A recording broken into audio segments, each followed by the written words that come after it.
Second video जो कि start हुआ है एमसीक्यू सीरीज का। ठीक है, पहला वीडियो में हमने देखा था हमारे 13 क्वेश्चन सॉल्व हो चुके थे। हम आगे के क्वेश्चन इस वीडियो में सॉल्व करेंगे। ठीक है, तो नेक्स्ट क्वेश्चन है हमारा, tertiary alkyl halide among the following is. Tertiary alkyl halide denotes the 3 degree. ठीक है, तो टर्शियरी हमारा 3 डिग्री होता है, प्राइमरी हमारा 1 डिग्री होता है और सेकेंडरी हमारा 2 डिग्री होता है। ठीक है, सो हमसे पूछा गया है कि इनमें से बताइए कि कौन सा टर्शियरी अल्काइल हैलाइड होता है। सो हम चारों ऑप्शंस को हम उसके स्ट्रक्चर बना लेंगे जिससे हमें पता चल जाएगा। अगर ऐसे तो पढ़ के भी आप निकाल सकते हो, बट अब स्ट्रक्चर से आप देखोगे तो आपको ज्यादा क्लियर होगा। सो पहला ऑप्शन है आपका 2 क्लोरोब्यूटेन। तो ब्यूटेन बनाने के लिए हमारा कितना कार्बन होगा, 4 कार्बन होगा। यहाँ पे सेकंड में आपका क्या आता है, क्लोरीन। ठीक है, तो ये आपका और एक चीज आप जान लीजिए, अगर आपका कार्बन एक तरफ कार्बन से कनेक्टेड है और एक तरफ आपका ये लगा है, तो ये आपका हो जाएगा आपका 1 डिग्री। ठीक है, अगर 2 कार्बन से जुड़ा है और यहाँ से हेलाइड से जुड़ा है तो ये आपका 2nd डिग्री आ जाएगा। और ये तीनों साइड से किससे जुड़ा है, कार्बन से जुड़ा है और एक तरफ हेलाइड से जुड़ा है, तो वो आपका आ जाएगा 3rd डिग्री। वो आपका आ जाएगा 3rd डिग्री। ठीक है, तो हमें टर्शरी बताना है जहां पे ऐसा अरेंजमेंट होगा जहां कार्बन तीनों साइड वो कार्बन से जुड़ी हो और एक तरफ वो अपने हेलाइड से जुड़ी हो। तो यहाँ पे ऑप्शन बी में क्या आ जाएगा, secondary butyl chloride. Secondary butyl chloride वो कह रहा है कि मैं सेकेंडरी हूं, मैं तो 2 डिग्री हूं, तो ये आप छोड़ ही दो। हम देखते हैं option C, iso butyl chloride. तो आइसो का अरेंजमेंट इस तरीके से होता है। ठीक है, तो ये ऐसे अरेंजमेंट होगा, उसको आइसो कहते हैं। तो यहाँ पे हमारा सी आ जाएगा, यहाँ पे हमारा एक्स यानी क्लोरीन हमारा जुट गया, क्लोराइड है। तो आप यहाँ पे जितने भी बच्चे वहां पे वैलेंसी फुलफिल करते हुए आप एच डाल दीजिए। यहाँ पे सिंगल एच होगा, यहाँ एच और यहाँ एच। तो ये आपका डिनोट क्या करता है, ये आपका 1 डिग्री है। ये आपका कौन सा है, आप खुद बताइए, ये आपका 2 डिग्री है। और ऑप्शन डी यहाँ पे हम देखते हैं कि क्या है हमारा। ऑप्शन डी में बोला जा रहा है 3 क्लोरो 3 मिथाइल पेंटेन। तो CH3 C C C और यहाँ पे CH3 इस तरीके से बनाया हुआ है। 5 हमारा ये है। 3rd पोजीशन पे उन्होंने क्लोरीन भी बोल रखा है और मिथाइल भी बोल रखा है। ठीक है, बाकी यहाँ पे यहाँ H एक आ जाएगा, 2H, यहाँ पे 2H। ठीक, तो ये है हमारा कौन सा, 3 क्लोरो 3 मिथाइल पेंटेन। यहाँ देखिए यहाँ पे वो ये वाला कार्बन जो है तीनों साइड 3 कार्बन से अटैच है और एक तरफ वो हेलाइड से अटैच है। सो ये एग्जाम्पल है आपका कौन सा, टर्शरी कार्बन का 3 डिग्री अल्काइल हैलाइड का। ठीक है, सो करेक्ट ऑप्शन आपके इसके लिए क्या हो जाएगा, ऑप्शन डी।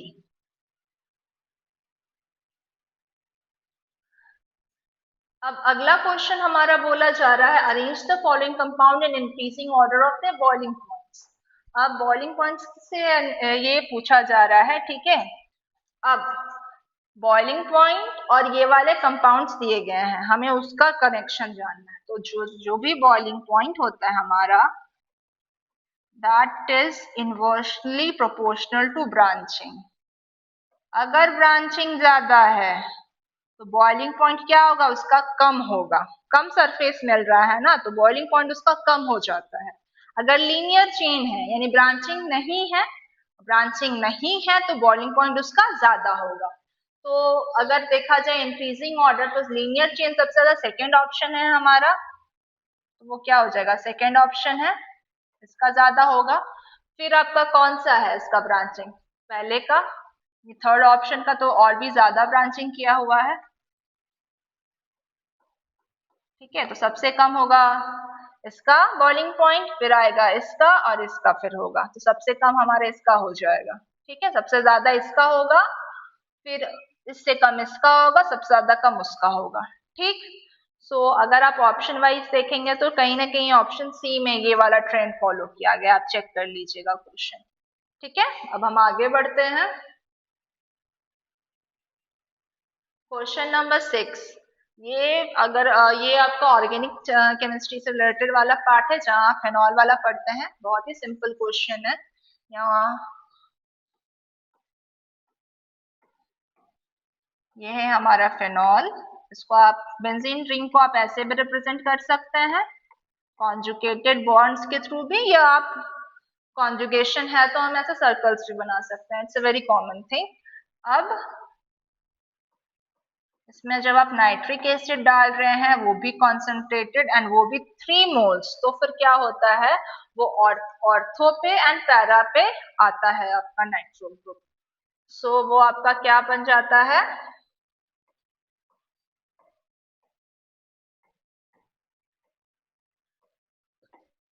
सो ऑर्थो पे आ जाएगा नाइट्रो ग्रुप और पैरा पे।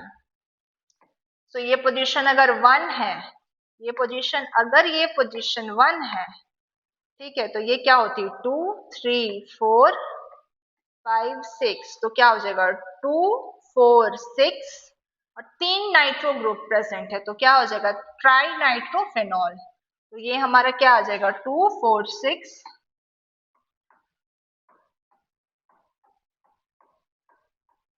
ट्राई नाइट्रोफेनॉल। सो ये हमारा कौन सा ऑप्शन है, option number D. Option D is the correct one. ठीक है, पेन का कलर थोड़ा चेंज कर लेते हैं। अब हमें आ रहा नेक्स्ट क्वेश्चन। इसमें हमें बोला गया है mark the correct order of decreasing acidic strength of following compounds. अब एसिडिक स्ट्रेंथ को समझने के लिए आप ये समझिए एसिडिक स्ट्रेंथ कहाँ से मेजर होगा। जो H प्लस अपना आसानी से दे दे, तो जो भी कंपाउंड अपना H प्लस आसानी से दे देगा, कौन कंपाउंड होगा जो H प्लस देने के बाद स्टेबल हो रहा हो। अगर वो स्टेबल नहीं होगा H प्लस देने के बाद, तो वो आसानी से H प्लस अपना नहीं देगा। तो अगर वो स्टेबिलिटी आ रही है उसमें H प्लस हटा देने के बाद, तो फिर वो कंपाउंड स्टेबल है। अगर वो H प्लस हटा देने के बाद उसमें स्टेबिलिटी नहीं आ रही है, तो उसकी एसिडिक स्ट्रेंथ ज्यादा नहीं होगी। तो हमें देखना है कि H प्लस एलिमिनेट होने के बाद अगर उसका नेगेटिव चार्ज जो आएगा ऑक्सीजन पे वो वेल मैनेज हो जा रहा है, तो एसिडिक स्ट्रेंथ उसका बढ़ गया। अगर नेगेटिव चार्ज जो ऑक्सीजन पे आया वो मैनेज नहीं हो पाया, तब उसका एसिडिक स्ट्रेंथ ज्यादा नहीं हो पाएगा। सो हम जैसे इसका अगर H अगर ये हमारा क्वेश्चन है, इसको मान लीजिए हम एलिमिनेट करके, इसको मान लो हम एलिमिनेट करके हम ये लिख देते हैं माइनस H हट के माइनस H हट के माइनस। ठीक है, ये हमारा कौन सा ग्रुप है, माइनस एम ग्रुप है, और ये हमारा कौन सा ग्रुप है, प्लस एम ग्रुप है। माइनस एम ग्रुप का मतलब क्या होता है, इलेक्ट्रॉन विड्रॉइंग ग्रुप, और ये वाला क्या होता है M plus M electron donating group. ठीक है, आप इस तरह समझ सकते हैं minus M plus M mesomeric effect को भी आप डिनोट कर रहे हैं। तो अगर आप वैसा देख रहे हैं तो नाइट्रो ग्रुप हमारा क्या है, इलेक्ट्रॉन विड्रॉइंग ग्रुप है, और हमारा ये ग्रुप हमारा क्या है, इलेक्ट्रॉन डोनेटिंग ग्रुप। ठीक है, सो यहाँ पे नेगेटिव चार्ज वहां पे है। ठीक है, अगर कोई भी ग्रुप उस नेगेटिव चार्ज को विड्रॉ करेगा, कहीं ना कहीं इलेक्ट्रॉन डेंसिटी उसका क्या कर रहा है, कम कर रहा है, स्टेबलाइज कर रहा है, तो ये इसके एसिडिक स्ट्रेंथ को बढ़ा देता है विड्रॉ करके, जो एक्सेस इलेक्ट्रॉन डेंसिटी आती है। अब ये इसके पास तो ऑलरेडी माइनस चार्ज हो के इलेक्ट्रॉन डेंसिटी बढ़ा हुआ है, ये कह रहा है मैं भी अपना लोन पेयर वाला इलेक्ट्रॉन यहीं पे आपको दूंगा। ये कह रहा है कि लोन पेयर वाले इलेक्ट्रॉन मैं भी आपको दूंगा, ये यहाँ पे कह रहा है मैं भी दूंगा। तो ये क्या हो रहा है कि ये तो अनस्टेबल सिचुएशन हो गया ना। वो तो कह रहा है मेरे पास नेगेटिव चार्ज है इसको मैनेज करो, वो बोल रहा है कि नहीं मैं तो दूंगा। और सो ये क्या कर रहा है, डिस्टेबलाइज कर रहा है नेगेटिव चार्ज को। तो इसकी एसिडिक स्ट्रेंथ क्या हो जाती है, फिनॉल से भी कम हो जाती है। तो जहां देख लीजिएगा एसिडिक स्ट्रेंथ पूछा जा रहा है, इलेक्ट्रॉन विड्रॉइंग ग्रुप है, वो क्या करेगा एसिडिक स्ट्रेंथ बढ़ा देगा।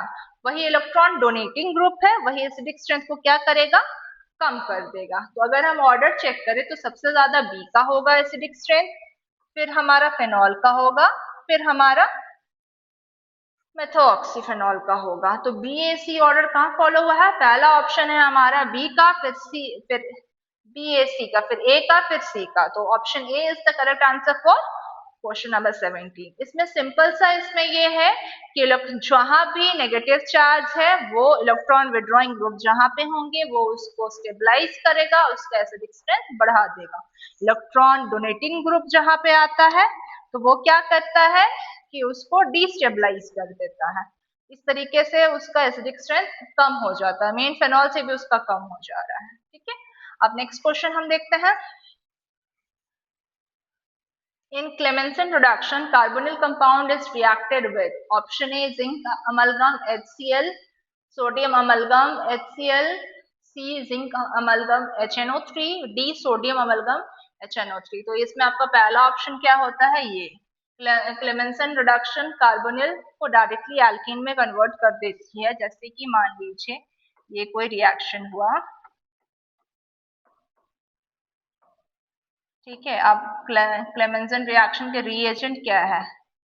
जिंक अमलगम, मतलब ये मरकरी के साथ बनके एक अलॉय रहता है इन प्रेजेंस ऑफ HCl, तो वो रिड्यूस कर देगा कार्बोनिल ग्रुप को और कर देगा एल्केन में कन्वर्ट। तो ये है हमारा क्लेमेंसन रिएक्शन का। अब नेक्स्ट क्वेश्चन हमारा क्या है? Oxidation of toluene to benzaldehyde by chromyl chloride is called. अब टोल्यून से वो क्या कर लेता है? Chromyl chloride. तो ये आपका इटार्ड रिएक्शन है। ठीक है, तो टोल्यून हमारा ऐसा होता है,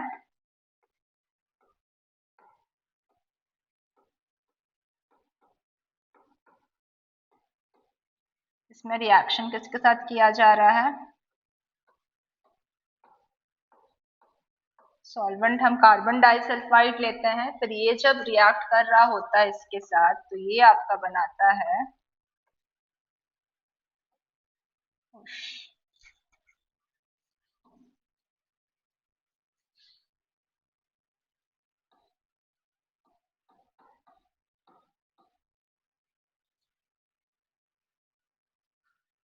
ये आपका टोल्यून से बेंजल्डिहाइड में आया और chromyl in presence of chromyl chloride. ठीक है, तो ये आपका इटार्ड रिएक्शन होता है, ये आपका फॉर्माइलेशन होता है। ठीक है, अब हम आगे देखते हैं। Which of the following does not give aldol condensation reaction? अब aldol condensation reaction होने के लिए हमारा नेसेसरी कंडीशन क्या होता है? Alpha H, presence of alpha H. Functional group होगा, उसके जो एडजेसेंट कार्बन होंगे उसमें अगर एच अटैच्ड है तो वो आपका अल्फा एच कहलाता है। अगर अल्फा एच प्रेजेंट है तो एल्डोल कंडेंसेशन होगा, अगर अल्फा एच प्रेजेंट नहीं है तो फिर वो क्या होगा? नहीं होगा। मिनिमम क्या होना चाहिए आपका? एक अल्फा एच होना चाहिए। ठीक है, तो यहाँ फंक्शनल ग्रुप है, यहाँ पे तो 6 अल्फा एच है। तो ये तो ऑप्शन नहीं होगा क्योंकि हमें पूछा है नॉट। ठीक है, अगर ये है तो यहाँ पे सी, यहाँ सी 1 2 3 से कनेक्टेड है, यहाँ एक तो ए है, तो ये क्या हो जाएगा? 1 अल्फा एच। ये भी हमारा नहीं होगा। ऑप्शन बी में हमारा 3 अल्फा एच है। अब इसमें हमारा जो सी है वो 1 2 3 4 से तो ये बना लिया, यहाँ पे एक भी एच अटैच नहीं है तो 0 अल्फा एच। ये हमारा एडॉल कंडेंसेशन रिएक्शन नहीं देगा। एडॉल कंडेंसेशन रिएक्शन के लिए कितना होना चाहिए? Minimum 1 alpha H should be present. एक अल्फा एच होना चाहिए, अगर एक भी नहीं है तो वो एल्डोल कंडेंसेशन नहीं देता है, वो फिर कैनिजारो रिएक्शन की तरफ बढ़ जाता है। ठीक, अगला सवाल है, one of the reagents for Sandmeyer reaction is. पहला है आपका कॉपर HBr, सेकेंड है आपका copper bromide HBr, copper at 573 kelvin, और फोर्थ ऑप्शन है नॉन ऑफ दीज। सो इसके लिए हमारा ऑप्शन कौन सा हो जाएगा? Second option. जनरली आपका कॉपर एक्स और आपका HBr मतलब HX यूज किया जाता है आपका कंवर्शन करने के लिए एराइल हैलाइड में। सो हम ये रिएक्शन को डिटेल्स में आगे भी पढ़ेंगे। अब हम अगला सवाल देखते हैं। अगला सवाल हमसे पूछा जा रहा है, Hinsberg's reagent which is used to test amine is, पहला ऑप्शन है copper benzene sulphamide, second is benzene diazonium chloride, third is benzene sulphonyl chloride. यही है हमारा सही ऑप्शन। क्या होता है कि हमारा टेस्ट किया जाता है to distinguish between primary secondary and tertiary amine. तो ये इस प्राइमरी अमीन के साथ रिएक्शन करके सॉल्युबल सॉल्ट बना लेता है, सॉल्युबल सॉल्ट का फॉर्मेशन करता है। सेकेंडरी के साथ क्या करता है, रिएक्शन तो करेगा बट आपका इनसॉल्युबल सॉल्ट बनाता है। तो इस तरीके से 1 डिग्री एंड 2 डिग्री में डिफ्रेंशिएट कर सकते हैं। एंड रहा सवाल टर्शरी अमीन का, तो उसके साथ क्या करता है, नो रिएक्शन। ठीक है। सो काफी बार टेस्ट मतलब एमीन्स के टेस्ट में इसे पूछा भी जाता है। सो अब हम देखते हैं अपना अगला सवाल। अगला सवाल हमारा क्या है, glucose and fructose are isomers of each other, homologous of each other, anomers of each other, enantiomers of each other. तो इसका सही जवाब होगा isomers of each other. Isomers होने के लिए क्या होना चाहिए, आपका केमिकल फॉर्मूला इसका क्या होना चाहिए, सेम होना चाहिए, जो कि है केमिकल फॉर्मूला उन लोग का सेम है। बट डिफरेंस कहाँ हो जाता है, डिफरेंस इन देयर स्ट्रक्चर।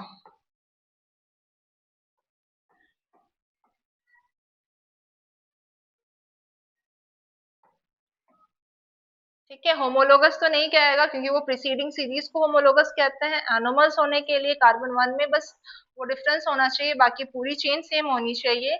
और इनैंशियोमर्स होने के लिए वो डीएल कॉन्फ़िगरेशन होना चाहिए, like non super impossible images formation होना चाहिए। नेक्स्ट क्वेश्चन है हमारा, curdling of milk is an example of. तो curdling of milk is an example of, पहला ऑप्शन लिखा है breaking of peptide linkage, second is hydrolysis of lactose, third is breaking of protein into amino acid, and fourth denaturation of protein. So हमारा 24th के लिए सही option है denaturation of protein. अब इसका और भी एग्जांपल हमारा कौन सा आता है, बॉइलिंग ऑफ एग। जब हम एग बॉईल करते हैं तो उसमें जो एल्बन पार्ट होता है, योग पार्ट होता है, वो कॉन्डेंस होकर कैसा सेमी सॉलिड फॉर्म में हो जाता है। सो वो भी आपका क्या एग्जांपल हुआ, डीनेचुरेशन ऑफ प्रोटीन का एग्जांपल्स में आता है। अब आगे हम देखते हैं, which base is not found in DNA. So compulsory base DNA का होता है थाइमाइन और आरएनए का होता है यूरासिल। सो हमसे पूछा गया है नॉट फाउंड, तो नॉट फाउंड में क्या होगा, यूरासिल। ये आपका किस में पाया जाएगा, आरएनए में। ये दोनों में ही पाया जाएगा। कंपल्सरी बेस थाइमीन ये बस डीएनए में ही अवेलेबल होगा, और ये बस यूरासिल बस आरएनए में होगा। अब हम आगे देखेंगे वेरी शॉर्ट टाइप आंसर्स अगले वीडियो में। यहाँ तक बने रहने के लिए बहुत बहुत धन्यवाद।